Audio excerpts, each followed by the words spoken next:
Price to Jesus. Blessed be the name of the Lord. കർത്താവിൻ്റെ കൃപയാൽ ദൈവത്തിൻ്റെ ആത്മാവ് നമുക്ക് ഒരുക്കി തന്ന ഈ നല്ല അവസരത്തിനായി ഞാൻ എൻ്റെ ദൈവത്തെ സ്തുതിക്കുന്നു, മഹത്വപ്പെടുത്തുന്നു. നമുക്കൊരിക്കൽ കൂടെ ദൈവവചനം കേൾക്കാൻ സർവശക്തനായ ദൈവം ഒരുക്കിയ ഈ നല്ല അവസരത്തിനായി ഞാൻ എൻ്റെ ദൈവത്തെ മഹത്വപ്പെടുത്തുന്നു. ഇന്ന് രാത്രിയിൽ കർത്താവ് നാം ഇരിക്കുന്ന സ്ഥലത്ത് തൻ്റെ ആത്മാവിനെ ശക്തിയോടെ പകരും എന്ന് വിശ്വസിക്കുന്ന എല്ലാ ദൈവമക്കളും നിങ്ങളായിരിക്കുന്ന സ്ഥലത്ത് കരങ്ങൾ ഉയർത്തി ദൈവത്തെ മഹത്വപ്പെടുത്തിയാട്ടെ. ഹല്ലേലൂയ. ഇന്ന് രാത്രിയിൽ ഈ വിശ്വാസത്തോടെ, ഈ പ്രതീക്ഷയോടെ, ഈ കാത്തിരിപ്പോടെ ഈ ഓൺലൈൻ മീറ്റിങ്ങിലേക്ക് ജോയിൻ ചെയ്തിരിക്കുന്ന എല്ലാ ദൈവമക്കൾക്കും വേഗം വരുന്ന യേശു ക്രിസ്തുവിൻ്റെ നാമത്തിലുള്ള എൻ്റെ സ്നേഹവന്ദനം ഞാൻ അറിയിക്കുന്നു. ഇന്ന് രാത്രിയിൽ ദൈവത്തിങ്കൽ നിന്ന് ചെറുതല്ല വലിയ കാര്യങ്ങൾക്ക് വേണ്ടി നമുക്ക് കാത്തിരിക്കാം. ഞാൻ ഈ കാത്തിരിക്കാം എന്ന വാക്ക് 3 പ്രാവശ്യം ഞാൻ ഇതിനോടകം പറഞ്ഞു കഴിഞ്ഞു. കാരണം കാത്തിരിക്കുന്നവർ ശക്തിയെ പുതുക്കും എന്ന് തിരുവെഴുത്ത് പറയുമ്പോൾ ഈ പുതു നിയമ കാലഘട്ടത്തിൽ എനിക്ക് വളരെ ഉറപ്പോടെ പറയാൻ കഴിയും, കാത്തിരിക്കുന്നവർ തൻ്റെ ദൂതൻ വന്നതിന് സാക്ഷ്യം പറയും. കാത്തിരിക്കുന്നവർ തൻ്റെ ദൂതൻ വന്നതിന് സാക്ഷ്യം പറയും. കാത്തിരിക്കുന്നവർ പ്രാർത്ഥനയുടെ മറുപടിയുമായി ഇറങ്ങി വരുന്ന ദൂതന് സാക്ഷ്യം പറയും. ഇന്ന് രാത്രിയിലും അപ്രകാരം ഒരു സന്ദർശനത്തിന് വേണ്ടി നമുക്ക് വളരെ പ്രാർത്ഥനയോടെ കാത്തിരിക്കാം, വളരെ പ്രതീക്ഷയോടെ നമുക്കായിരിക്കാം. ഇന്നത്തെ ചിന്തയ്ക്ക് ആധാരമായി കർത്താവ് എന്നെ ഏൽപ്പിച്ചിരിക്കുന്ന തിരുവെഴുത്ത് ലൂക്കോസ് എഴുതിയ സുവിശേഷം 1-ാമത്തെ അധ്യായം അതിൻ്റെ 25-ാമത്തെ തിരുവചനം. ലൂക്കോസ് എഴുതിയ സുവിശേഷം 1-ാമത്തെ അധ്യായം അതിൻ്റെ 25-ാമത്തെ തിരുവചനം. മനുഷ്യരുടെ ഇടയിൽ എനിക്കുണ്ടായിരുന്ന നിന്ന നീക്കുവാൻ കർത്താവ് എന്നെ കടാക്ഷിച്ച നാളിൽ എനിക്ക് ഇങ്ങനെ ചെയ്തു തന്നിരിക്കുന്നു എന്ന് പറഞ്ഞ് 5 മാസം ഒളിച്ചു പാർത്തു. നമുക്കെല്ലാവർക്കും വളരെ നന്നായി തന്നെ പശ്ചാത്തലവും എല്ലാം അറിയാവുന്ന സുവിശേഷങ്ങളിലെ വളരെ ശ്രദ്ധേയമായ ഒരു ഭാഗമാണ് ഇന്ന് ഞാൻ വായിച്ചത്. എന്നാൽ ഞാൻ നിങ്ങളോട് എപ്പോഴും പറയാറുള്ളത് പോലെ തന്നെ ഇപ്പോഴും പറയുന്നു, തിരുവെഴുത്തിൽ ഒരു വാക്യത്തിൻ്റെ ആശയം ഒന്നല്ല, അത് കടലിനേക്കാളും അപ്പുറമാണ് എന്നുള്ളത് ഇതിനോടകം തന്നെ നമുക്കെല്ലാവർക്കും മനസ്സിലായിട്ടുള്ളതാണ്. ഒരു വാക്യത്തിനകത്ത് ദൈവം ഉൾക്കൊള്ളിച്ചിരിക്കുന്ന അർത്ഥമെന്ന് പറയുന്നത് ദൈവത്തോളമാണ്. അതുകൊണ്ട് ഇന്ന് രാത്രിയിലും ഈ തിരുവെഴുത്തിനകത്ത് നിന്ന് പ്രാർത്ഥനയോടെയും കാത്തിരിപ്പോടുകൂടെയും ഇരിക്കുന്ന തൻ്റെ ജനത്തോട് സംസാരിക്കാൻ ദൈവം സന്നദ്ധമായി നമ്മുടെ നടുവിലുണ്ട്. 2-3 പേർ എൻ്റെ നാമത്തിൽ കൂടി വരുന്നവരുടെ നടുവിൽ ഞാനുണ്ട് എന്ന് പറഞ്ഞ ദൈവം അവൻ വെറുതെയല്ല, അവൻ ഇന്ന് നിങ്ങളോട് സംസാരിക്കാനാണ് ഇറങ്ങി വന്നിരിക്കുന്നത്. 2-3 പേർ എൻ്റെ നാമത്തിൽ കൂടി വരുന്നവരുടെ നടുവിൽ ഞാൻ ഉണ്ട് എന്ന് പറയുന്ന ദൈവം നിശബ്ദനായിരിക്കുന്ന ദൈവമല്ല, അവൻ നിന്നോട് സംസാരിക്കുന്ന ദൈവമാണ്. വിശ്വസിക്കുന്നവർ പ്രതികരിച്ചു തുടങ്ങിയാട്ടെ. നിങ്ങളുടെ നടുവിൽ ഞാൻ ഉണ്ട് എന്ന് പറഞ്ഞ ദൈവം അവൻ നിശബ്ദനായി നിന്നെ നോക്കിയിട്ട് മിണ്ടാതെ തിരികെ കയറിപ്പോകുന്ന ഒരു ദൈവമല്ല, നിങ്ങളോട് സംസാരിക്കുന്ന ഒരു ദൈവമാണ്. ആമേൻ. നിങ്ങളോട് സംസാരിക്കുന്ന ഒരു ദൈവമാണ്. തിരുവെഴുത്തിന്റെ പശ്ചാത്തലത്തിലേക്ക് കടക്കുകയാണെങ്കിൽ എന്തായിരുന്നു എലിശബത്തിനുണ്ടായിരുന്ന നിന്ന? എലിശബത്തിനുണ്ടായിരുന്ന നിന്ന അവൾക്കൊരു തലമുറയില്ല എന്നത് തന്നെയായിരുന്നു. എന്നാൽ പ്രിയപ്പെട്ട ദൈവവൈതലേ, തലമുറകളില്ല എന്ന കാര്യത്തെ പ്രതി മാത്രമായിരിക്കുമോ എലിശബത്ത് നിന്ദിക്കപ്പെട്ടത്?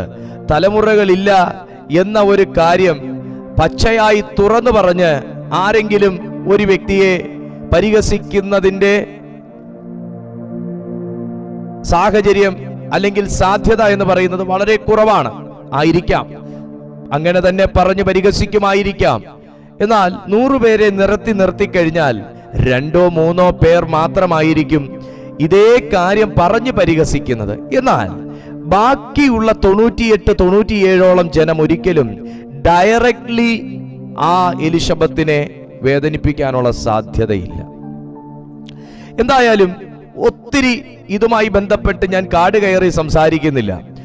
വളരെ ചുരുക്കമായി ഈ സന്ദേശത്തിന്റെ ദൂത് നിങ്ങൾക്ക് കൈമാറി പ്രാർത്ഥിക്കാൻ ഞാൻ ക്രിസ്തുവിൽ ശരണപ്പെടുകയാണ്. എലിശബത്ത് പറയുന്നത് ഒരു സാക്ഷ്യമാണ്.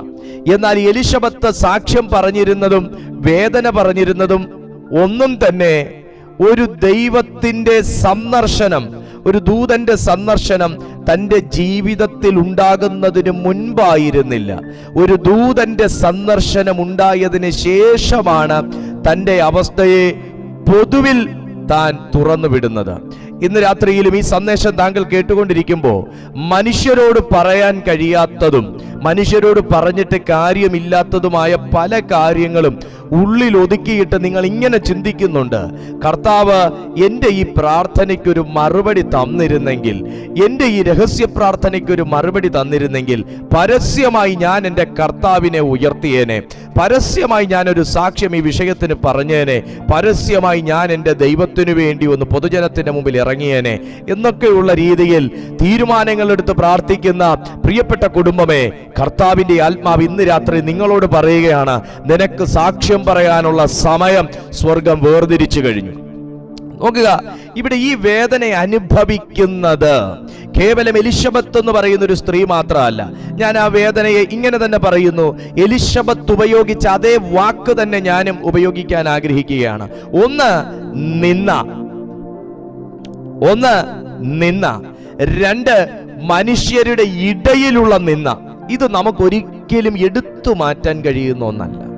ഇതൊരു വ്യക്തിയുടെ ഉള്ളിലാണെങ്കിൽ നമുക്ക് എന്തെങ്കിലുമൊക്കെ പറഞ്ഞ് അവരുടെ ഉള്ളിൽ നിന്ന് അത് എടുത്തു മാറ്റാനുള്ള കാര്യം ചെയ്യാം.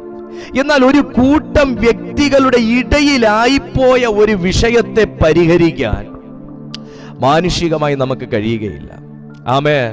നോക്കൂ, നിങ്ങൾ എന്നോട് പറഞ്ഞ, അല്ലെങ്കിൽ ഞാൻ നിങ്ങളോട് പറഞ്ഞ് നിങ്ങൾ എൻ്റെ കാര്യം അറിഞ്ഞ് നിങ്ങളുടെ ഹൃദയത്തിൽ എന്നെക്കുറിച്ചുള്ള ഒരു നിന്ദയെ മാറ്റാനാണെങ്കിൽ എനിക്കെന്തെങ്കിലുമൊക്കെ പറഞ്ഞ് നിങ്ങളെ കൺവിൻസ് ചെയ്ത് നിങ്ങളുടെ ഹൃദയത്തിൽ നിന്ന് എന്നെക്കുറിച്ചുള്ള ആ ഒരു അവസ്ഥയെ എടുത്തു മാറ്റാൻ എനിക്ക് കഴിയും. പക്ഷെ നിങ്ങളെപ്പോലുള്ള ഒരു കൂട്ടത്തിന്റെ, ഒരു സമൂഹത്തിന്റെ ഇടയിലാണ് ഒരു നിന്ദ വീണു പോയതെങ്കിൽ അത് മാനുഷികമായി എടുത്തു മാറ്റുക അസാധ്യമാണ്. Glory to Jesus. ഇന്ന് രാത്രിയിൽ കുഞ്ഞേ, നിങ്ങൾ തിരിച്ചറിയുന്നുണ്ടോ? പരിശുദ്ധാത്മാവ് നിന്നോട് സംസാരിച്ചുകൊണ്ടിരിക്കുക. നിങ്ങളുടെ ഒരു വിഷയത്തെ ഒരു വ്യക്തിയിൽ തുടങ്ങി ഒരു കൂട്ടത്തിന്റെ ഇടയിലേക്ക് വലിച്ചിഴക്കപ്പെട്ട്, കേട്ടോ, അറിഞ്ഞോ, അറിഞ്ഞായിരുന്നോ, കേട്ടായിരുന്നോ എന്നൊക്കെ ചോദിച്ച് ഒരു വിഷയത്തെ പറഞ്ഞു പെരിപ്പിച്ച് മനുഷ്യനിൽ നിന്ന് മനുഷ്യരുടെ ഇടയിലേക്ക് വലിച്ചുകൊണ്ടിട്ടിട്ട് ഇന്ന് നിന്ദിക്കപ്പെട്ട് അപമാനിക്കപ്പെട്ട് ആമേൻ ജീവിതം പോലും കൈപ്പേറിയ അനുഭവത്തിലായിരിക്കുന്ന ചിലരെ നോക്കി പരിശുദ്ധാത്മാവ് പറയുകയാണ്, മാനുഷികമായി പരിഹരിക്കാൻ കഴിയാത്ത വിഷയങ്ങൾക്ക് ഫുൾ സ്റ്റോപ്പ് ഇടാൻ വരട്ടെ. മാനുഷികമായി പരിഹരിക്കാൻ കഴിയാത്ത വിഷയങ്ങൾക്ക് ഫുൾ സ്റ്റോപ്പ് ഇടാൻ വരട്ടെ. അതിനകത്തൊരു പ്രതീക്ഷയ്ക്ക് വകയുണ്ടെന്ന് ആത്മാവ് ചിലരോട് തെളിവായി സംസാരിക്കുന്നു. വേദപുസ്തകം പറയുകയാണ്, മനുഷ്യരുടെ ഇടയിൽ എനിക്കുണ്ടായിരുന്ന നിന്ദ നീക്കുവാൻ. മോനെ, ഇതിനകത്തൊരു നീക്കം സംഭവിക്കണമെന്നുണ്ടെങ്കിൽ ഇത് മനുഷ്യകരത്തിന് ചെയ്യാൻ കഴിയാത്ത ഒന്ന്. ആമേൻ പറയാൻ കഴിയോ? ഇതിനകത്തൊരു നീക്കമാ സംഭവിക്കേണ്ടേ. ആമേൻ, ഹല്ലേലൂയ. ചിലതൊക്കെ നീങ്ങിപ്പോകണം.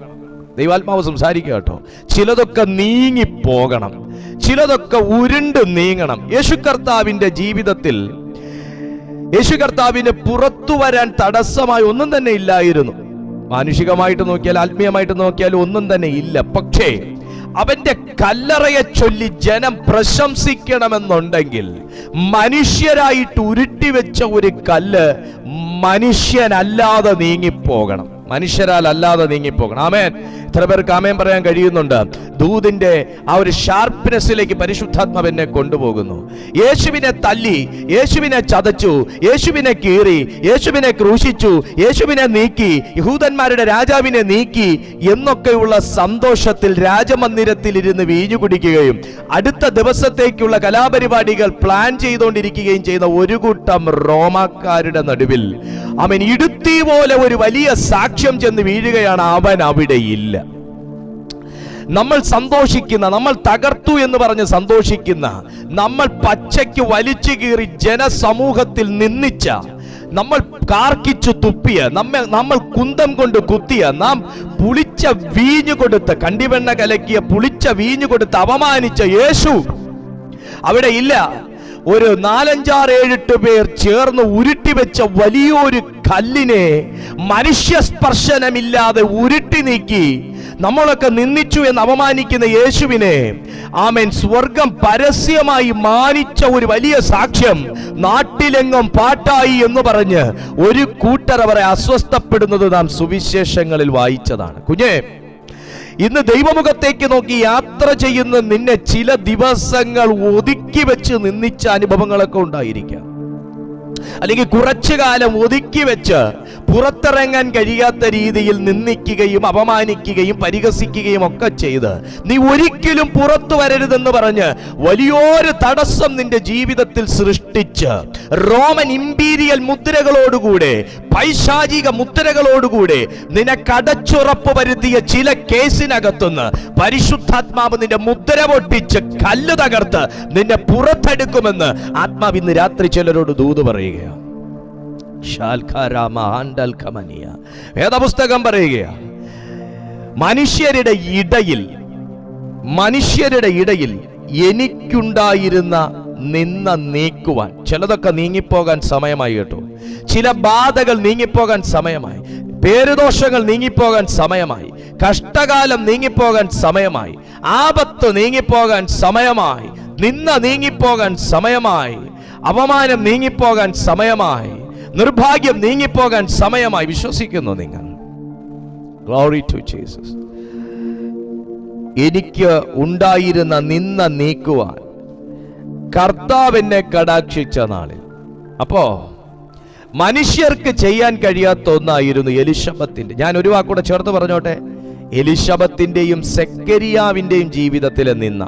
അപ്പൊ ഈ നിന്ന കേവലം ഭാര്യ മാത്രം അനുഭവിക്കുന്ന ഒരു നാണക്കേടല്ല, അല്ലെങ്കിൽ ഒരു നിന്ദയല്ല, അപമാനമല്ല, ഭർത്താവും കൂടെ അനുഭവിക്കേണ്ടി വരുന്ന ഒരു നിന്ദയാണ്. ഇത് കുടുംബമായി ഏതെങ്കിലും വിഷയത്തിൽ വളരെയേറെ സഹിക്കാൻ കഴിയാത്ത വേദനയിൽ എന്നെ കേൾക്കുന്ന ആരെങ്കിലും ഉണ്ടെങ്കിൽ കർത്താവിന്റെ ആത്മാവ് നിങ്ങളോട് സംസാരിക്കുകയാണ്. നിന്റെ ജീവിതത്തിൽ കുടുംബമായി നിങ്ങൾ എടുത്തു മാറ്റണം, ഒന്ന് മാറിപ്പോയെങ്കിൽ കൊള്ളായിരുന്നു എന്ന് ആഗ്രഹിക്കുന്ന ചില വിഷയങ്ങളുടെ മേൽ നിങ്ങൾ കുടുംബമായി പ്രാർത്ഥിക്കുന്ന, കൈകോർത്ത് പ്രാർത്ഥിക്കുന്ന, കുടുംബമായി ദൈവസന്നിധിയിൽ കണ്ണുനീരുകളോടെ പ്രാർത്ഥിക്കുന്ന നിങ്ങളോട് ദൈവാത്മാവ് പറയുകയാണ്, പരിശുദ്ധാത്മാവ് അത് നീക്കിത്തരും. നിന്നെ കരയിക്കുന്ന, നിന്നെ വേദനിപ്പിക്കുന്ന, നിന്നെ അസ്വസ്ഥപ്പെടുത്തുന്ന, ഉറക്കം നഷ്ടപ്പെടുത്തുന്ന, ഭീതിപ്പെടുത്തുന്ന ആ വിഷയത്തിന്റെ മേൽ കർത്താവ് ഒരു നീക്കുപോക്ക് കൽപ്പിക്കും. Glory to Jesus. മനുഷ്യരുടെ ഇടയിൽ എനിക്കുണ്ടായിരുന്ന നിന്ന നീക്കുവാൻ കർത്താവ് എന്നെ കടാക്ഷിച്ച നാളിൽ. നിങ്ങൾ വിശ്വസിക്കുന്നുണ്ടോ? അങ്ങനൊരു നാളുണ്ട് കേട്ടോ. അപമാനം കേട്ട നാള് മാത്രമല്ല ഉള്ളത്, നിന്ദിക്കപ്പെട്ട നാള് മാത്രമല്ല ഉള്ളത്, കുറ്റപ്പെടുത്തപ്പെട്ട നാള് മാത്രമല്ല ഉള്ളത്, തകർച്ച ഏറ്റുവാങ്ങിയ നാള് മാത്രമല്ല ഉള്ളത്. ഇന്ന് സംഭവിച്ച ഇന്നത്തെ സംഭവം എന്ന പോലെ ചില സംഭവങ്ങൾ ഹൃദയഭിത്തിയിൽ മുറിവുകളായി, ആഴത്തിലുള്ള മുറിവുകളായി, ഒരു കാലവും പൊറുതി വരുമെന്ന് കരുതാത്ത ചില മുറിപ്പാടുകൾ ഡേറ്റിട്ട് ഹൃദയത്തിനകത്ത് കുറിച്ചിട്ടിരിക്കുന്ന നിങ്ങളോട് ആത്മാവ് സംസാരിച്ചുകൊണ്ടിരിക്കുന്നത്. ഇങ്ങനെയും ഒരു നാളുണ്ട്. ക്രൂശിലേക്ക് നോക്കിക്കഴിഞ്ഞാൽ നിങ്ങൾക്ക് കാണാൻ പറ്റും, യേശുക്രിസ്തു തകർക്കപ്പെടാൻ ഒരു നാളുണ്ടായിരുന്നെങ്കിൽ അവൻ ഉയർത്തപ്പെടാനും ഒരു നാളുണ്ടായിരുന്നു. യേശുക്രിസ്തു ആക്ഷേപിക്കപ്പെടാൻ ഒരു നാളുണ്ടായിരുന്നെങ്കിൽ യേശുവിനെ മാനിക്കാനും പരസ്യമായി മാനിക്കാനും ഒരു നാളുണ്ടായിരുന്നു. ഇതൊക്കെ ദൈവമക്കളുടെ ജീവിതത്തിലെ ഭാഗ്യങ്ങളാണ്. ഹല്ലേലൂയ. ദൈവമക്കളുടെ ജീവിതത്തിലെ ഭാഗ്യങ്ങളാണ്. ഒരു നാളുണ്ട് കേട്ടോ, നിന്നെ ദൈവം ഉയർത്തുന്നൊരു നാളുണ്ട്. നിന്റെ ജീവിതത്തിൽ ദൂതൻ ഇറങ്ങുന്നൊരു നാളുണ്ട്. അത് ഇന്നാന്ന് പറയുന്നവരെ ഓർത്ത് ഞാൻ ദൈവത്തിന് സ്തോത്രം ചെയ്യുന്നു. അങ്ങനെ പറയാൻ കഴിയുന്നവരൊക്കെ ഈ യൂട്യൂബിൻ്റെ താഴെ ഒരു കമൻറ്റ് ടൈപ്പ് ചെയ്തിട്ടെ. ഒരാമേൻ പറഞ്ഞ് എൻ്റെ വീട്ടിൽ ദൂതൻ ഇറങ്ങുന്ന ദിവസം. ഞാൻ വ്യക്തിപരമായി ഈ ദൂത് ഞാൻ സ്വീകരിക്കുന്നു. ഞാൻ പറയുന്നു, ഇന്ന് എൻ്റെ വീട്ടിൽ ദൂതന്മാരിറങ്ങുന്ന ദിവസമാണ്. ആമേൻ, ഹല്ലേലൂയ. നോക്കി, ഞാൻ ഒരു സന്തോഷ വാർത്ത പറയട്ടെ. നിങ്ങളെ കാണാൻ, നിങ്ങളുടെ മക്കളെ കാണാനൊന്നും ആരും വീട് കയറി വരാനില്ലെങ്കിലും ഞാനും നിങ്ങളും ഒക്കെ വിളിച്ച ഇറങ്ങി വരുന്ന ദൈവവും ദൂതന്മാരും ഉണ്ട് കേട്ടോ. യാക്കോബ് കല്ലിനെ തലയണയായിട്ട് വെച്ച് കിടന്ന സ്ഥലത്ത് ദൂതന്മാർ സ്വർഗത്തിൽ നിന്നും ഗോവണി വഴി കയറുകയും ഇറങ്ങുകയും ചെയ്യുന്നത് ദർശനത്തിൽ കണ്ട ഭക്തൻ പാർത്ത ഭൂമിയായത്. ആമേൻ. ഭക്തൻ എവിടെ കിടക്കുന്നോ, വാഗ്ദത്തം പേറുന്നവൻ എവിടെ കിടക്കുന്നോ, തെരഞ്ഞെടുക്കപ്പെട്ടവൻ എവിടെ കിടക്കുന്നോ, അതിന്റെ നടുവിൽ ഇറങ്ങുന്ന ജീസസ് ദൈവത്തിന്റെ ദൂതന്മാരാണ് നമ്മുടെ കൂട്ടാളികൾ. 91-ാം സങ്കീർത്തനം ഞാൻ നിങ്ങൾക്ക് പറഞ്ഞു തരേണ്ട കാര്യമില്ലല്ലോ. അവിടെ ദൂതന്മാരാൽ സംരക്ഷിക്കപ്പെടുന്ന മക്കളെ കാണാൻ കഴിയും. ഞാനാണ് അതിലൊന്ന് എന്ന് പറയാൻ കഴിയുന്ന എത്ര പേരുണ്ട്? ഞാനാ. ആ ദൈവത്താൽ, ആ ദൂതന്മാരാൽ സംരക്ഷിക്കപ്പെടുന്ന അനേകരിൽ ഒരു വ്യക്തി ഞാനാണ്. ഹല്ലേലൂയ. ബൈബിൾ പറയുന്നു, മനുഷ്യരുടെ ഇടയിൽ എനിക്കുണ്ടായിരുന്ന നിന്ന നീക്കുവാൻ കർത്താവ് എന്നെ കടാക്ഷിച്ച നാളിൽ എനിക്ക് ഇങ്ങനെ ചെയ്തു തന്നിരിക്കുന്നു. ദൈവത്തിന്റെ ദൂതൻ ഇറങ്ങുന്ന കാര്യം അവിടെ നിൽക്കട്ടെ. ഞാനും നിങ്ങളും വിശ്വസിച്ചേറ്റു പറയുന്ന ഈ കർത്താവിന്റെ പ്രവർത്തികളിൽ ഒന്നാണ് ചെയ്തു തരുന്ന പ്രവൃത്തി. ചെയ്യാന്ന് പറയുന്ന ഒരുപാട് പേരെ നിങ്ങൾക്കറിയാം. ഞാനുണ്ട് കേട്ടോ, ഞാൻ ചെയ്തേക്കാം കേട്ടോ എന്ന് പറയുന്ന ഒരുപാട് പേരെ നിങ്ങൾക്കറിയാം. ഞാൻ ചെയ്ത് തന്നിരിക്കും എന്ന് പറഞ്ഞിട്ട് വിളിച്ചിട്ട് ഫോൺ എടുക്കാത്ത ആൾക്കാരെ നിങ്ങൾക്കറിയാം. അതിനെന്താ, ആ കാര്യം അങ്ങ് മറന്നേക്ക്, ആ ടോപ്പിക് അങ്ങ് വിട്ടേക്ക്, ഞാൻ ഏറ്റെടുത്തിരിക്കുകയാ എന്ന് പറഞ്ഞവരെ നിങ്ങൾക്കറിയാം. പക്ഷേ തുടക്കത്തിൽ ഞാൻ പറഞ്ഞല്ലോ, 2-3 പേർ എന്റെ നാമത്തിൽ കൂടി വരുന്നവരുടെ നടുവിൽ ഞാൻ ഉണ്ടെന്ന് പറഞ്ഞ ദൈവം, അവൻ ഇറങ്ങുമെന്നുള്ള സത്യം 1, അവൻ ഇറങ്ങിയാൽ ചിലത് ചെയ്യുമെന്നുള്ള സത്യം 2. ഇവിടെ ദൈവം പറഞ്ഞയച്ച സ്വർഗത്തിലെ പ്രധാന ദൂതന്മാരിൽ ഒരു ദൂതനാകുന്ന ഗബ്രിയേൽ ദൂതൻ ആദ്യം സെക്കരിയാവ് ശുശ്രൂഷ ചെയ്യുന്ന ആമേൻ ആ സ്ഥലത്തേക്ക് ഇറങ്ങി വരികയാണ്. ആലയത്തിനകത്തേക്ക്, ആ അതിപരിശുദ്ധ സ്ഥലത്തേക്ക് ഇറങ്ങി വരികയാണ്. ഇറങ്ങിയ ദൂതൻ വെറുതെ അല്ല ഇറങ്ങിയത്. സെക്കരിയാവിന്റെ ശുശ്രൂഷയൊക്കെ ഒന്ന് കണ്ടേച്ചും പോകാം, പുള്ളിയുടെ മെസ്സേജ് ഒക്കെ ഒന്ന് കേട്ടേച്ചും പോകാം എന്ന് പറഞ്ഞ് ഒന്ന് തല കാണിച്ചേച്ചും പോകാൻ വേണ്ടി ഇറങ്ങി വന്ന ഒരു ദൂതനല്ല ഗബ്രിയേൽ ദൂതൻ. ഇന്ന് രാത്രിയിൽ സ്പെസിഫിക്കലി ദൈവാത്മാവ് ചിലരുടെ പേര് പറഞ്ഞ് അവരുടെ ഭവനത്തിലേക്ക് ദൂതനെ ഇറക്കാൻ പോവുക. അവൻ സെക്കരിയാവിന്റെ ശുശ്രൂഷയ്ക്കൊന്നും അവിടെ ഭംഗം വരുത്തിയില്ല. സെക്കരിയാവ് ആകെ ഭ്രമിച്ചു പോയി. വരുന്ന ദൂതൻ ചെയ്യാൻ പോകുന്നൊരു കാര്യത്തെക്കുറിച്ച് ഇപ്പൊ പറയുന്നത്. ഇന്ന് ദൈവാത്മാവ് നിങ്ങളോട് സംസാരിക്കുന്നത് ദൈവം ചെയ്യാൻ പോകുന്ന കാര്യമാണ്. ദൈവത്തിന്റെ ഒരു ഏറ്റവും വലിയൊരു ക്വാളിറ്റിയാണ്. എന്താണെന്നറിയാവോ? ചെയ്യാൻ പോകുന്ന കാര്യം നിന്നെ അറിയിക്കും. അബ്രഹാമിന്റെ ഒരു വലിയ ഭാഗ്യങ്ങളിൽ ഒന്നായിരുന്നു അത്. എന്തും അബ്രഹാമിനോട് പറഞ്ഞിട്ടേ ദൈവം ചെയ്യത്തുള്ളായിരുന്നു. ആമേൻ. ഒന്ന് പറയാൻ പറ്റുമോ? കർത്താവേ, എന്നോടും കൂടെ പറഞ്ഞിട്ട് ചെയ്യുന്നൊരു ദൈവത്തിനായി സ്തോത്രം. അതിന് അവന്റെ ശബ്ദം കേൾക്കുന്ന കാതുകൾ നമുക്കുണ്ടായിരിക്കുകയാണ്. പറയൂ ദൈവത്തോട്, എനിക്ക് അങ്ങനെ ഒരു കാത് തുറന്നു താ കർത്താവേ, എനിക്ക് അങ്ങനെ ഒരു കാത് തുറന്നു താ കർത്താവേ. നീ ചെയ്യാൻ പോകുന്നത് പറയുന്ന ശബ്ദം കേൾക്കുന്ന ഒരു കാത്. ആമേൻ. കുഞ്ഞേ, നിന്റെ കാതുകൾ ഈ പറഞ്ഞതുപോലെ ഒരു കൂട്ടരുടെ നിന്ന കേൾക്കാൻ വേണ്ടി മാത്രമല്ല കേട്ടോ ദൈവം വെച്ച് തന്നേക്കുന്നേ. നിന്റെ കാതുകൾ പലരുടെയും കുറ്റപ്പെടുത്തൽ കേട്ട് നിന്റെ കണ്ണു നിറയാൻ വേണ്ടിയിട്ടൊന്നും അല്ല കേട്ടോ വെച്ച് തന്നേക്കുന്നേ. നിന്റെ കാതുകൾ പരാജയത്തിന്റെ വാർത്തകൾ കേൾക്കാനല്ല കേട്ടോ ദൈവം വെച്ച് തന്നേക്കുന്നേ. നിനക്ക് ആ കാത് ദൈവം തന്നേക്കുന്നത് എന്റെ ദൈവം നിനക്ക് വേണ്ടി ചിലത് ചെയ്യാൻ പോകുന്നു എന്ന സദ്വർത്തമാനം കൂടെ കേൾക്കാനാണ്. ഒത്തിരി പേരുടെ എനിക്ക് വളരെ അതിശയവും സന്തോഷവും തോന്നുന്നു. കാരണം എലിശബത്തിന്റെ കാതുകൾ പരാജയം മാത്രം കേട്ടൊരു കാതുകളാണ്. നമ്മളത് പറയാതിരുന്നുകൂടാ.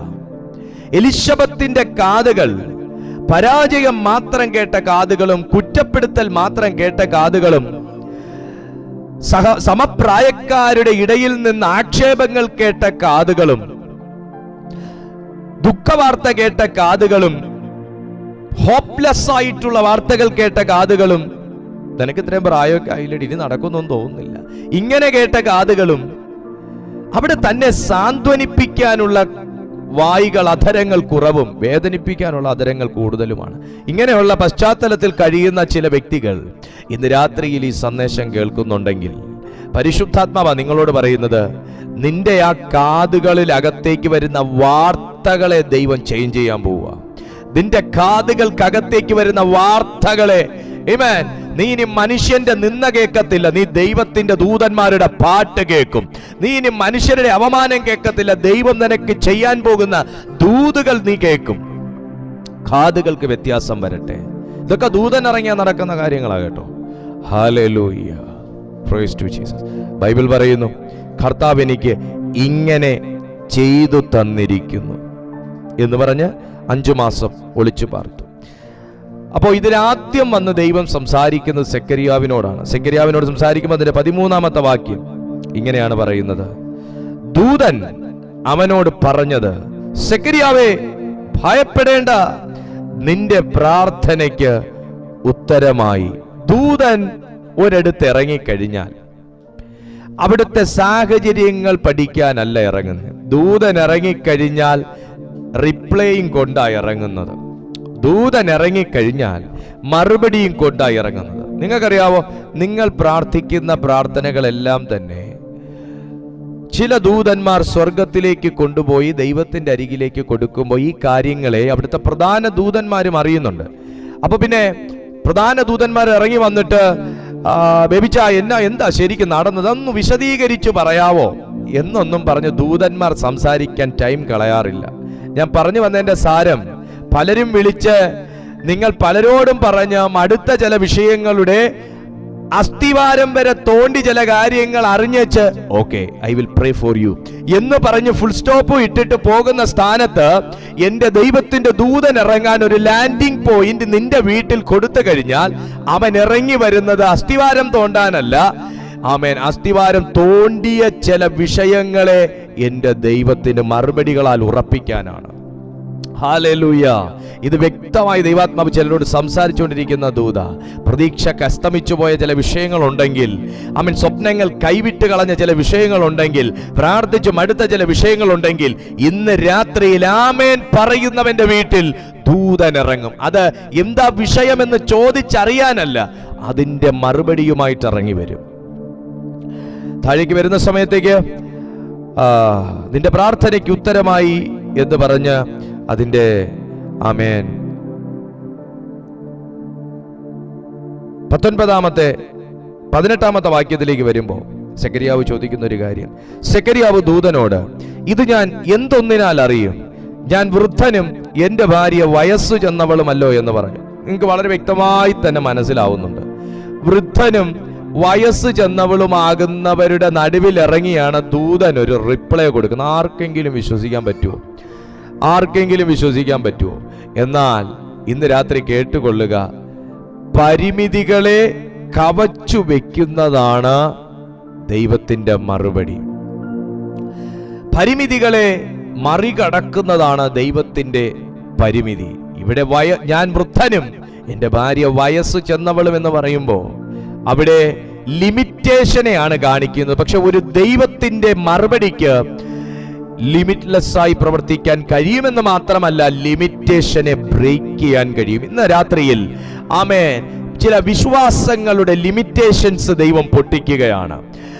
നിങ്ങളുടെ ജീവിതത്തിലെ ലിമിറ്റേഷൻസിനെ എൻ്റെ ദൈവം പൊട്ടിക്കുകയാണ്. എനിക്ക് ഇത്രയും കഴിയൂ, എൻ്റെ ജീവിതത്തിൽ ഇത്രേ നടക്കുള്ളൂ എന്നൊക്കെ പറയുന്ന ചില വിഷയങ്ങളുടെ ലിമിറ്റേഷൻസ് എൻ്റെ ദൈവം പൊട്ടിക്കുകയാണ്. 19-ാമത്തെ വാക്യത്തിൽ പറയുന്നു, ദൂതൻ അവനോട്, ഞാൻ ദൈവസന്നിധിയിൽ നിൽക്കുന്ന ഗബ്രിയേലാകുന്നു, നിന്നോട് സംസാരിക്കാനും ഈ സദ്വർത്തമാനം നിന്നോട് അറിയിക്കാനും. എനിക്ക് ആ ദൂതന്റെ ലാംഗ്വേജ് ഭയങ്കരമായിട്ട് ഇഷ്ടപ്പെട്ടു. സദ്വർത്തമാനം അറിയിക്കാൻ. ഞാൻ ഒന്നുകൂടെ പറയുന്നു, സദ്വർത്തമാനം. എലിശബത്തിനോട് ചോദിക്കണം, ഇങ്ങനെ ഒരു വാർത്ത കേട്ടിട്ട് എത്ര കൊല്ലമായിരുന്നു. വയസ്സ് ചെന്നവളെന്ന് പറയുമ്പോ എന്റെ പൊന്നു സഹോദരങ്ങളെ, സെക്കരിയാവ് കല്യാണം കഴിച്ച നാള് മുതൽ എലിശബത്ത് കേൾക്കുന്ന ചീത്തപ്പേരിന്റെ ആകെ തുകയാണ് ഈ മറുപടി. സെക്കരിയാവ് കല്യാണം കഴിച്ച നാൾ മുതൽ ഈ വയസ്സ് ചെന്നു എന്ന് സെക്കരിയാവ് തന്നെ സാക്ഷ്യപ്പെടുത്തുമ്പോ, എന്റെ ഭാര്യ വയസ്സ് ചെന്നവളുമല്ലോ, എത്ര വർഷം കൊണ്ട് ഇവർ കേൾക്കുന്ന ചീത്തപ്പേര് മനുഷ്യരുടെ ഇടയിൽ നിലനിൽക്കുന്ന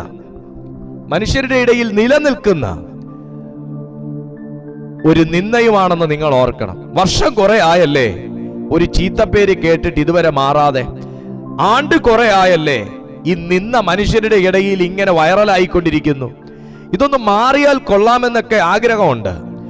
അതിന് ദൈവം ഒരു മുഖാന്തരം ഒരുക്കണമേ എന്ന് പ്രാർത്ഥനയുമുണ്ട്. പക്ഷേ ഇതുവരെ അത് നീണ്ടു പോകുകയാണ്. ഇതുവരെ അത് മാറിപ്പോയിട്ടില്ലെങ്കിൽ ദൈവാത്മാവ് ഒരു സദ്വർത്തമാനവുമായിട്ടാണ് നിന്റെ അരികിലേക്ക് ഇന്ന് രാത്രി എന്നെ അയച്ചിരിക്കുന്നത്. എന്താണെന്നറിയാവോ? എലിശബത്തിന്റെ കാതുകൾക്ക്, കർണപുടങ്ങൾക്ക് കുളിർമയേകുന്ന ഒരു വാർത്ത, സദ്വർത്തമാനം കേട്ടപ്പോഴാണ് എലിശബത്ത് സാക്ഷ്യം പുറത്തുവിടുന്നത്. എന്താണെന്നറിയാവോ? മനുഷ്യരുടെ ഇടയിൽ എനിക്കുണ്ടായിരുന്ന നിന്ന നീക്കുവാൻ. അപ്പൊ സദ്വർത്തമാനമല്ല കേട്ട് വയസ്സ് ഇത്ര ആയത്. നിന്ന കേട്ട്, അവമാനം കേട്ട്, കുറ്റപ്പെടുത്തൽ കേട്ട്, പഴി കേട്ട് അവളുടെ വയസ്സ് ഇത്രയും ചെന്നു. ഈ വയസ്സാം കാലത്തൊരു വിടുതൽ ഉണ്ടാകുമോ എന്നൊക്കെ സ്വാഭാവികമായിട്ടും ഇന്ന് കേൾക്കുന്ന താങ്കൾക്കൊരു ഡൗട്ട് ഉണ്ടാകും. എന്നാ കേട്ടോളൂ, ദൈവത്തിന് പ്രവർത്തിക്കാൻ ഏജ് ലിമിറ്റേഷൻ ഇല്ല. ദൈവത്തിന്, നമ്മുടെ കേരള ഗവൺമെന്റിന് നിന്നോട് പ്രീതി തോന്നാനും നിങ്ങളോട് പ്രസാദം തോന്നാനും ഏജ് ലിമിറ്റേഷൻ ഉണ്ട്. ആ ഗവൺമെന്റിൽ നിന്ന് നിന്നോട് മനസ്സലിയണമെങ്കിൽ ഏജ് ലിമിറ്റേഷൻ ഉണ്ട്. പക്ഷെ ദൈവരാജ്യത്തിന്റെ ഗവൺമെന്റിന് മനസ്സലിയണമെങ്കിൽ അവിടെ അങ്ങനെ ഒരു പരിമിതിയില്ല. എന്നാൽ ഇന്ന് രാത്രി കേട്ടുകൊള്ളുക, ഈ വയസ്സാങ്കാലത്ത് കേൾക്കുന്നൊരു സദ്വർത്തമാനം. ഞാനൊരു ദൂത് പറയട്ടെ. ഒത്തിരി അവമാനം കേട്ടതും ഒത്തിരി നിന്ദിക്കപ്പെട്ടതും ഒക്കെ ഇതുപോലൊരു സദ്വർത്തമാനം സർപ്രൈസ് ആയിട്ട് നിങ്ങളുടെ അരികിൽ കൊണ്ടുവരാനാണ്. ഒത്തിരി അവഗണിക്കപ്പെട്ടത് ഇതുപോലൊരു സദ്വർത്തമാനം സർപ്രൈസ് ആയിട്ട് നിങ്ങളുടെ അരികിലേക്ക് കൊണ്ടുവരാനാണ് മനുഷ്യരുടെ ഇടയിൽ. അപ്പോൾ 19-ാമത്തെ വാക്യം ഒന്നുകൂടെ വായിക്കുന്നു. ഞാൻ ദൂതൻ അവനോട്, ഞാൻ ദൈവസന്നിധിയിൽ നിൽക്കുന്ന ഗബ്രിയേലാകുന്നു, നിന്നോട് സംസാരിക്കുവാനും ഈ സദ്വർത്തമാനം നിന്നോട് അറിയിക്കുവാനും എന്നെ അയച്ചിരിക്കുന്നു. തക്ക സമയത്ത് നിവർത്തി വരുവാനുള്ള എൻ്റെ ഈ വാക്ക് വിശ്വസിക്കായിക കൊണ്ട് അത് സംഭവിക്കും വരെ നീ സംസാരിക്കുവാൻ കഴിയാതെ മൗനമായിരിക്കും എന്ന് ഉത്തരം പറഞ്ഞു. ഒരു വാഗ്ദത്തമാണ് സെക്കരിയാവ് കേട്ടത്. ഈ വാഗ്ദത്തം കേൾക്കുമ്പോൾ ചിലരാകെ അസ്വസ്ഥരാകാറുള്ളത് ഞാൻ കാണാറുണ്ട്. വാഗ്ദത്തം പെട്ടെന്ന് നടക്കുന്നില്ല, വാഗ്ദത്തം ഉണ്ട് പാസ്റ്റർ, പക്ഷെ നടക്കുന്നില്ല എന്ന് പറയുന്ന. പക്ഷേ ദൂതൻ പറയുന്ന പോയിന്റുകൾ ശ്രദ്ധിക്കണം. തക്ക സമയത്ത് നടക്കുവാനുള്ള, അപ്പൊ ദൈവം ഒരു വാഗ്ദത്തം അറിയിച്ചാൽ അത് നടക്കാൻ ഒരു ടൈം ദൈവം വെച്ചിട്ടുണ്ട്. ആമേൻ. ദൈവം ഒരു ദൂത് അറിയിച്ചാൽ, ദൈവം ഒരു പ്രവചന ശബ്ദം അറിയിച്ചാൽ കർത്താവ് അത് നടപ്പാക്കാൻ ഒരു ടൈം ദൈവം ഫിക്സ് ചെയ്തിട്ടുണ്ട്. തക്ക സമയത്ത് നടക്കുവാനുള്ള, നിവർത്തി വരാനുള്ള ഈ വാക്ക് വിശ്വസിക്കായിക കൊണ്ട് അത് സംഭവിക്കുന്നതുവരെ നീ സംസാരിക്കാതിരിക്കും. പക്ഷേ നമ്മളൊക്കെ ആണെങ്കിൽ എന്താ ചെയ്യാന്നറിയാവോ? ശുശ്രൂഷ അവിടെ ഇട്ടേച്ച് ഓടും. പക്ഷെ വേദപുസ്തകം പറയുന്നത് എന്നാന്നറിയാവോ? വേദപുസ്തകം പറയുന്നത്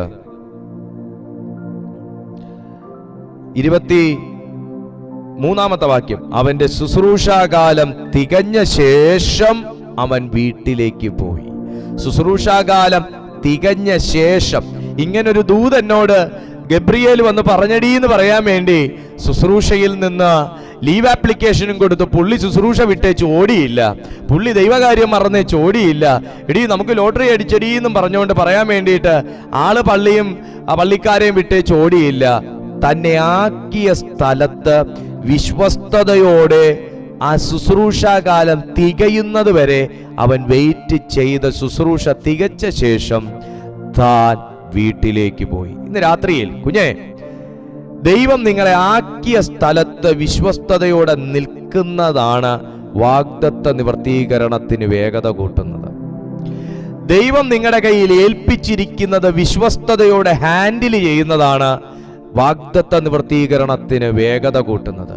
ഞാനിങ്ങനെ പറയട്ടെ, സെക്കരിയാവ് ശുശ്രൂഷ എങ്ങാനും അവിടെ ഇട്ടേച്ചു പോയെങ്കിൽ പുള്ളി വെയിറ്റിംഗ് ലിസ്റ്റിൽ കയറിയേനെ. എന്നാൽ വിശ്വസ്തയോടെ തനിക്ക് കൂറിന്റെ നിയമപ്രകാരം എത്ര കാലം അവിടെ ശുശ്രൂഷ ചെയ്യണമോ അത്രയും കാലം അവിടെ ശുശ്രൂഷ ചെയ്തിട്ടാണ് അദ്ദേഹം വീട്ടിലേക്ക് മടങ്ങിപ്പോയത്. ആരെങ്കിലും റിവേഴ്സ് ഗിയർ ഇട്ട് നിൽക്കുന്ന ഒരവസ്ഥയിലാണെങ്കിൽ ഇന്ന് രാത്രിയിൽ ഈ സന്ദേശം നിങ്ങളോട് പറയുകയാണ്, നിങ്ങളെ ദൈവം വിളിച്ചാക്കിയെടുത്ത് വിശ്വസ്തയോടെ നിൽക്കുക. വാഗ്ദത്തമുണ്ടെന്ന് പറഞ്ഞ് എടുത്തു ചാടി ഓടുവല്ല വേണ്ടത്. വാഗ്ദത്തം കിട്ടിയാൽ ആ സെക്കൻഡ് മുതൽ ആ വാഗ്ദത്തത്തെ ദൈവസന്നിധി കൊടുത്ത് പ്രാർത്ഥിക്കണം. ശുശ്രൂഷാകാലം തികഞ്ഞ ശേഷം. അപ്പോ ഒരു മനുഷ്യന്റെ ജീവിതത്തിൽ എല്ലാ കാര്യങ്ങൾക്കും വ്യക്തമായി ടൈം അസൈൻമെന്റ് ചെയ്തിട്ടുള്ളവനാണ് ദൈവം. ശുശ്രൂഷയ്ക്കൊരു കാലമുണ്ട്, അത് തികയാനൊരു കാലമുണ്ട്. ആകാശത്തിന് കീഴിൽ ഭൂമിക്ക് മുകളിൽ സകലത്തിനും ഒരു കാലം നിശ്ചയിച്ചിട്ടുണ്ടെന്ന് സഭാപ്രസംഗി പറയുമ്പോ ഇന്ന് രാത്രിയിൽ ദൈവാത്മാവ് നിങ്ങളോട് പറയുന്നു, നിങ്ങൾ 10 വർഷം മുന്നേ കേട്ട ഒരു വാഗ്ദത്തം, 20 വർഷം മുന്നേ കേട്ട ഒരു വാഗ്ദത്തം, അതിനും ദൈവം ഒരു ടൈം അസൈൻ ചെയ്തിട്ടുണ്ട്. വേദപുസ്തകം പറയുന്നു ശുശ്രൂഷാകാലം തികഞ്ഞ ശേഷം. ദൂതൻ പറയുന്നു തക്ക സമയത്ത് നിവർത്തി വരുവാനുള്ള ഈ വാക്ക് കണ്ടോ. അപ്പൊ ദൂതനും അവിടെ ഒരു ടൈം വെച്ചിട്ടുണ്ട്. ഈ ദൂതനും ഈ ഇറങ്ങി വന്ന ദൂതനും എന്റെ ദൈവം ഒരു ടൈം കൊടുത്തിരുന്നു ഇറങ്ങി വരാൻ. ഇന്നലെയും താൻ ശുശ്രൂഷ ചെയ്തു, ദൂതൻ ഇറങ്ങിയില്ല. കഴിഞ്ഞ ആഴ്ചയും ശുശ്രൂഷ ചെയ്തു, ദൂതൻ ഇറങ്ങിയില്ല. എല്ലാ സ്ഥലത്തും ദൂതൻ ഇറങ്ങില്ല, എല്ലായ്പ്പോഴും ദൂതൻ ഇറങ്ങില്ല. പക്ഷെ ദൂതൻ ഇറങ്ങിയാൽ അതൊരു ശക്തമായ മറുപടിയും കൊണ്ടായിരിക്കും. ആമേൻ പറയാൻ കഴിയുമോ? ഇന്നാണ് ആ സമയം. ഇന്നാണ് ആ സമയം. ബൈബിൾ പറയുന്നു, ആമേൻ, ശുശ്രൂഷാകാലം തികഞ്ഞ ശേഷം അവൻ വീട്ടിലേക്ക് പോയി. ആ നാളുകൾ കഴിഞ്ഞിട്ട് അവന്റെ ഭാര്യ എലിശബത്ത് ഗർഭം ധരിച്ചു. മനുഷ്യരുടെ ഇടയിൽ എനിക്കുണ്ടായിരുന്ന നിന്ന നീക്കുവാൻ കർത്താവ് എന്നെ കടാക്ഷിച്ച നാളിൽ ഇങ്ങനെ എനിക്ക് ചെയ്തു തന്നിരിക്കുന്നു എന്ന് പറഞ്ഞ് 5 മാസം ഒളിച്ചു പാർത്തു. ചില വാഗ്ദത്തങ്ങളൊക്കെ ജീവിതത്തിൽ നിറവേറിക്കഴിഞ്ഞാലും ദൈവം ഉടനെ ഒന്നും നമ്മളെ പുറത്തിറക്കത്തില്ല. നമ്മളെ ദൈവം പതുക്കി ഇരുത്തും. നമ്മുടെ അറയ്ക്കകത്ത് ദൈവം പതുക്കി ഇരുത്തും. വാഗ്ദത്തത്തിന് വേരുറച്ച ശേഷമേ ദൈവം പുറത്തിറക്കുള്ളൂ. ആമേൻ. നിങ്ങൾ കരുതുന്നില്ലേ ഈ പ്രാർത്ഥനയ്ക്ക് മറുപടി കിട്ടിയിട്ടും അങ്ങോട്ട് മനുഷ്യരറിയത്തക്ക രീതിയിൽ കാര്യങ്ങൾ നടക്കുന്നില്ലല്ലോ? ചില കാര്യങ്ങളൊക്കെ അങ്ങനെ സഹോദരങ്ങളെ.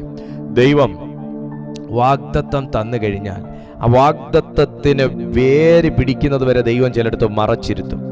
ദൈവം നിന്റെ മേൽ വാഗ്ദത്തം നിവൃത്തിയാക്കാഞ്ഞിട്ടല്ല, ജനങ്ങൾ അറിയത്തക്ക നിലയിൽ ചിലരുടെ മുമ്പിൽ സാക്ഷിയാക്കി നിന്റെ തല ഉയർത്തി നിന്നെയും കുടുംബത്തെയും നിർത്തത്തക്ക സമയം വരെ ദൈവം നിന്റെ വേര് പിടിപ്പിക്കുന്ന സമയമാണ്.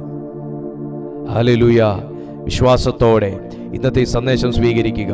എല്ലാ കണ്ണുകളും ദൈവസന്നിധിയിൽ അടയട്ടെ. എല്ലാ കണ്ണുകളും കർത്താവിൻ്റെ സന്നിധിയിൽ അടയട്ടെ.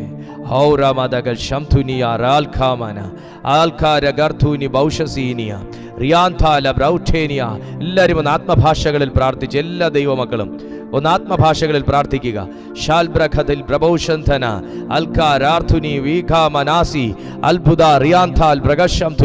യേശുവിന്റെ അധികാരമുള്ള നാമത്തിൽ ഇന്ന് രാത്രിയിൽ ഈ സന്ദേശം കേട്ടുകൊണ്ടിരിക്കുന്ന ഓരോ ദൈവമക്കളുടെയും ഭവനങ്ങളിൽ ദൂതനിറങ്ങാൻ പോകുക.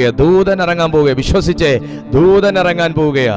ഇന്ന് ആമേൻ പരാജയങ്ങൾ കേട്ട്, നിന്ന കേട്ട്, അപമാനങ്ങൾ കേട്ട് ആമേൻ ആകെ മനസ്സും മരവിച്ചും മുരടിച്ചുമിരിക്കുന്ന ചിലരുടെ ഭവനങ്ങളിലേക്ക് ദൂതനിറങ്ങാൻ പോവുകയാ. നിന്റെ ചെവിക്കകത്തേക്ക് വരുന്ന വാർത്തകൾക്ക് വ്യത്യാസം വരാൻ പോകുന്നു. യേശുവിന്റെ അധികാരമുള്ള നാമത്തിൽ കർത്താവേ, എന്നെ കാണുന്ന ഈ ദൈവജനത്തിനായി ഞാൻ കർത്തൃസന്നിധിയിൽ പ്രാർത്ഥിക്കുന്നു. യേശുവിന്റെ നാമത്തിൽ മനുഷ്യരുടെ ഇടയിൽ നിങ്ങൾക്കുണ്ടായിരുന്ന നിന്ന നീക്കുവാൻ കർത്താവ് നിന്നെ ഘടാക്ഷിക്കുന്ന ഒരു സമയമാണ്. കർത്താവ് നിന്നെ കടാക്ഷിക്കുന്ന ഒരു സമയമാണ്. യേശുവിൻ്റെ നാമത്തിൽ പപ്പ, ഇപ്പോൾ ഞാൻ ഇവരെ അനുഗ്രഹിച്ചു പ്രാർത്ഥിക്കുന്നു. ഇപ്പോൾ ഞാൻ ഇവരെ അനുഗ്രഹിച്ചു പ്രാർത്ഥിക്കുന്നു. ഇവരുടെ നിന്ദ നീങ്ങിപ്പോകട്ടെ, ഇവരുടെ അപമാനങ്ങൾ നീങ്ങിപ്പോകട്ടെ, ഇവരുടെ കഷ്ടപ്പാടുകൾ നീങ്ങിപ്പോകട്ടെ. യേശുവിൻ്റെ നാമത്തിൽ ഞാൻ ഇവർക്കായി പ്രാർത്ഥിക്കുന്നു. ബ്ലസ് ചെയ്യുന്നു. സ്വർഗം ഇവരെ സ്പർശിക്കുന്നതിനായി സ്തോത്രം. യേശുവിൻ നാമത്തിൽ തന്നെ ആമേൻ.